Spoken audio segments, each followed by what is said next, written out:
We've been waiting an incredibly long time. Let's see if it was worth it.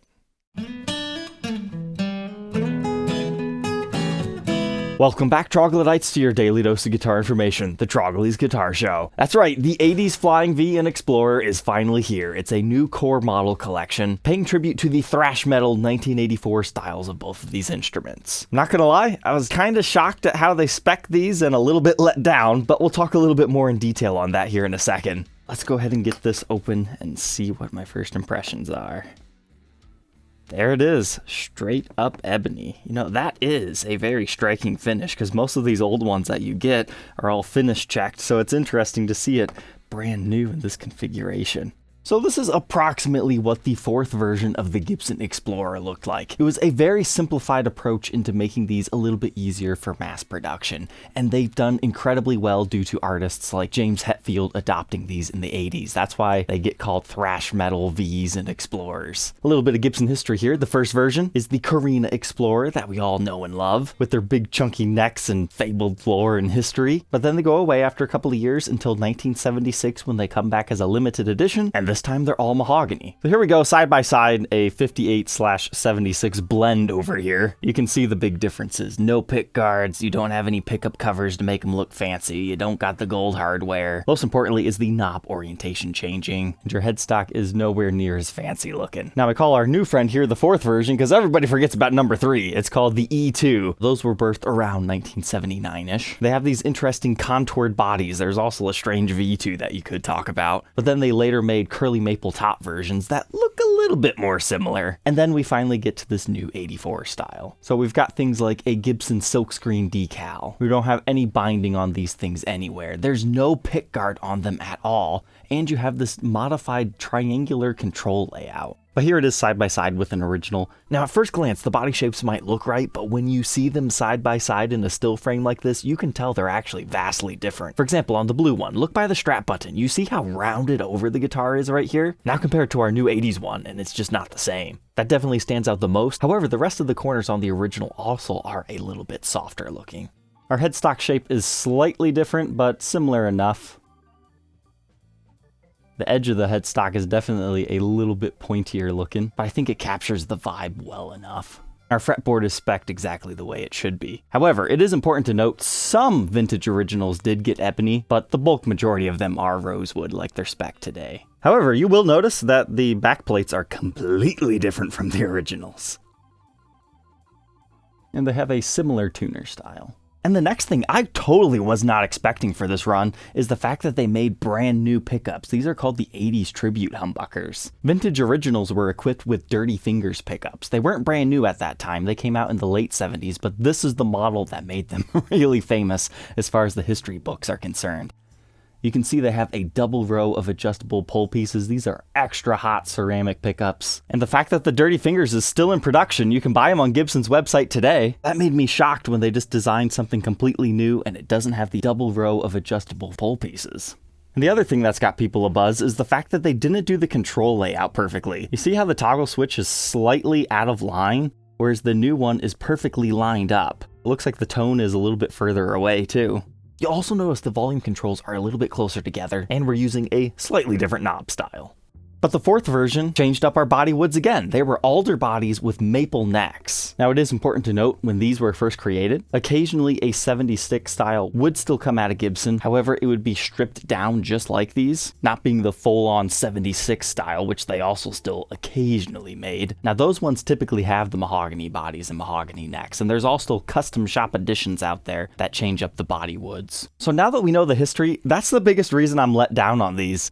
They decided to make them out of mahogany. So we got a mahogany body and a mahogany neck. When I was really looking forward to the traditional maple neck and alder body to make these things different from everything else on the market, because that's the thing, these are $24.99, which is the exact same price as the 70s Explorer that they're currently offering, except for that has binding on the neck. It's got the Gibson mother of pearl logo, but yet these are being offered at the same price. So I really wish this would have had the construction differences of the original to kind of help justify the price tag. But what about the guys that don't really care about the nitty-gritty details of the body specs? Well, they got shocked in a another way. So these were teased about 9 months ago, and we all saw a beautiful white one. And unfortunately, at launch, they're only offering these in ebony. However, there has been confirmation from the new interim CEO of Gibson that white is coming later this year. However, that makes me think. We've all been hoping that Gibson could win back James Hetfield, so perhaps they've delayed that because it will be a new signature model. Or maybe it'll be completely differently spec'd. Only time will tell on that, but at launch, your only option is ebony. So essentially, Gibson just brought back some of the limited edition 84 Explorers that they've done in the 2000s. They had the mahogany bodies and this exact same control layout as well. But at the end of the day, this is a Gibson USA guitar, so it's not like custom shop they were trying to do a one-for-one reissue.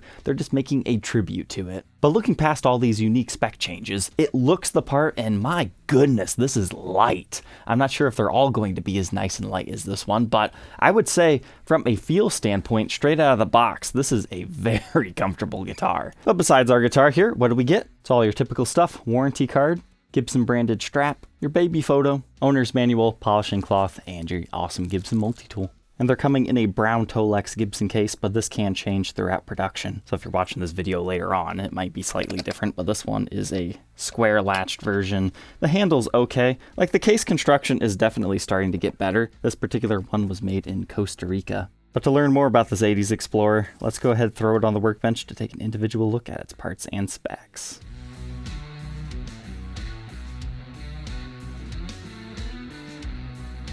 Alright, let's go ahead and check this thing out, starting with our pickups. So when you remove them, it's labeled Rhythm 80s in the neck and Lead 80s Tribute in the bridge. But these are coverless pickups with only one set of adjustable pull pieces. And I hate to say it, the production of these just seemed really rushed. Every single one of these pickup screws doesn't actually fully secure. But these aren't going anywhere, they're not completely stripped out. The original Dirty Fingers were all around like 16k ohms-ish.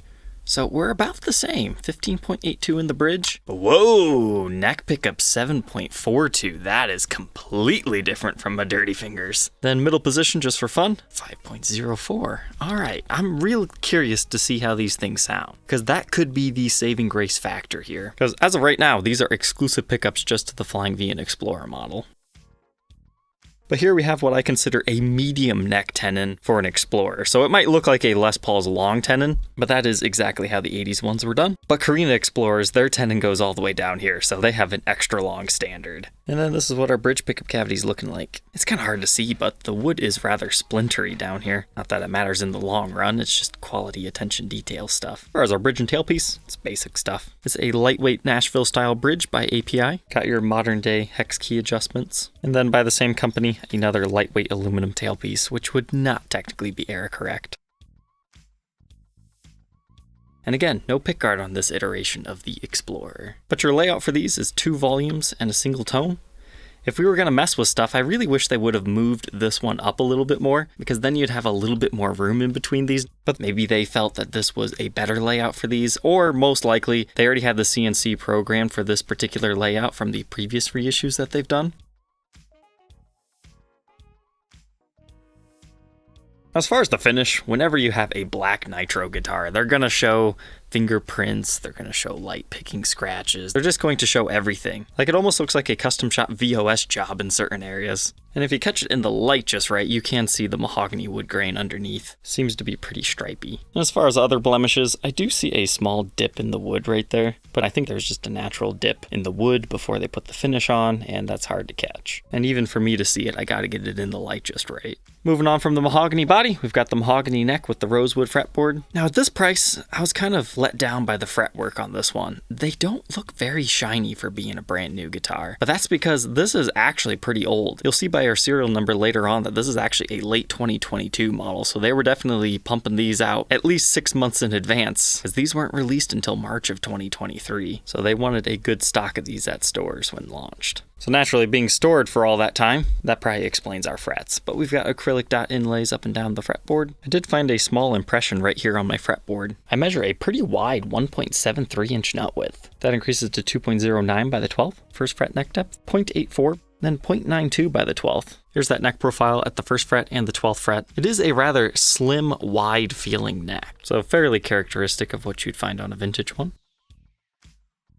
The nut's pretty sloppy on this one too. Typically Gibson has a lacquer line that goes all the way across here, so people always say, oh, my nut's been cracked, but no, it's just a lacquer line. But the finish is actually bubbling up a little bit right here, like it didn't get completely sanded flush, or the nut is standing slightly tall and that's why the lacquer did that. But even some of these nut slots don't look that good. And in fact, on the treble side, you can see that the lacquer's probably just chipped in that area, because we currently don't have any over it right there. And then there it is, read it and weep. Mahogany neck confirmed. And you can see our truss rod and our Gibson decal. And while tuning this up, I noticed this. The B string is so close to the E string. You see how much of a difference there is right there? You definitely feel that when you're trying to tune this up. And the reason why that one is so much closer is because that tuner is installed slightly crooked. Now I will give them a slight pass because these tuners are a little bit hard to get perfectly straight due to their sideways mounting bracket. We can look at my original one over here and you can tell the spacing's not exactly perfect on these either. But if we were to move that up and then tilt this tuner a little bit, it would give us better clearance. And this next point, it's not just this guitar. I think it's just the modern day toggle switches in general. In the middle position, if you strum your guitar, the rattling you're hearing is this is kind of loose, so it's buzzing. So if you've ever been trying to isolate what that buzz is on your modern day Gibson, yeah, it's your toggle switch. Moving on to the back now. We've got a black gloss finish, no comfort cuts or anything like that on this model. Strap buttons in your regular location. Now having the strap button at the back of the heel is actually different from an original one. Those would normally have it up here and they're pretty prone for falling off, so that's probably a good thing. So this altered control layout probably has a lot of answers in it. Because if they were going to use the original toggle location, it would need to be like right over here and they wouldn't be able to use this. So that would have been multiple routings that they would have had to have changed in their machines. But here's how they have it wired up. Gibson branded pots, you've got an orange drop capacitor, and hey, you can see the mahogany body right there. Now we can move up the back side of the neck until we get to our headstock where it has a Made in USA stamp, and here's that serial number I was talking about. So this one was made in December of 2022, and it was number 93 for that particular day. And here's those tuners that we had talked about earlier. All said and done, it's 6 pounds, 10.8 ounces. Not a bad weight. So far, not really impressed on the nitty-gritty details either, but now let's get into the most important part. How does it sound in play?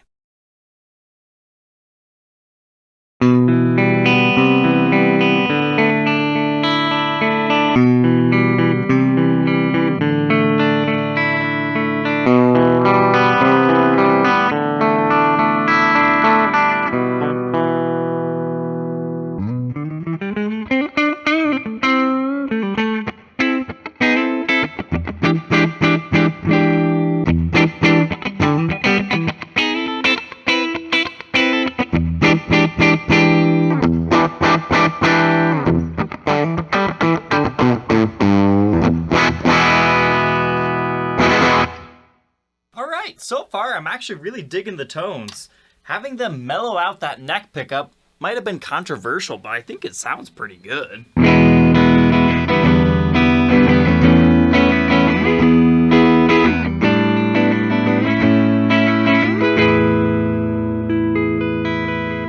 But the bridge has got all that bite and snarl that you want.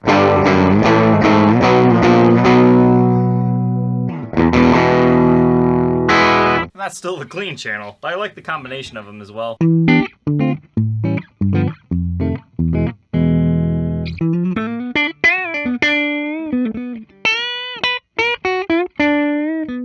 But now let's try some dirt.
sake of comparison, I'll give you a little bit of the original Explorer, but they're completely different pickups, so it's not really a fair comparison. Yeah, that's why they moved that strap button.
Now that we know all about the new 80s Gibson Explorer, what are my final thoughts on this thing? Not gonna lie, I was very disappointed with what these ended up being based on the spec sheets, but now that I've played one, okay, there is something a little bit special going on with these. I definitely approve of the new 80s Tribute pickups. These are phenomenal. They're a little bit different than the original Dirty Fingers, but the neck profile is just ever so slightly bigger than most of my other original ones that I've had, but every guitar is a little bit different. I actually found this to be more comfortable. You also have just a little bit more frets on these, so that definitely helps as well. And it is insanely comfortable on a strap, like it feels weightless. The fine details on this one, yeah, it was a little bit lacking. Crooked tuner, weird looking nut, some impressions on the body, but it sounds great. And I'm personally a huge fan of them moving the strap button to the heel. Now, is it worth the $2,500 that they want for it? Doesn't seem like it, but at this time, it's the only way to get these pickups and this exact layout style. So you have to choose for yourself if it's worth it or not. But once these things come in white, oh, you know people are gonna snap these things up. But we'll check out the Flying V version of this guitar here in a couple of days if you're interested in seeing how that one stacks up. All right, troglodytes, don't forget to like, comment, and subscribe, and we will catch you tomorrow on the next episode. Take care.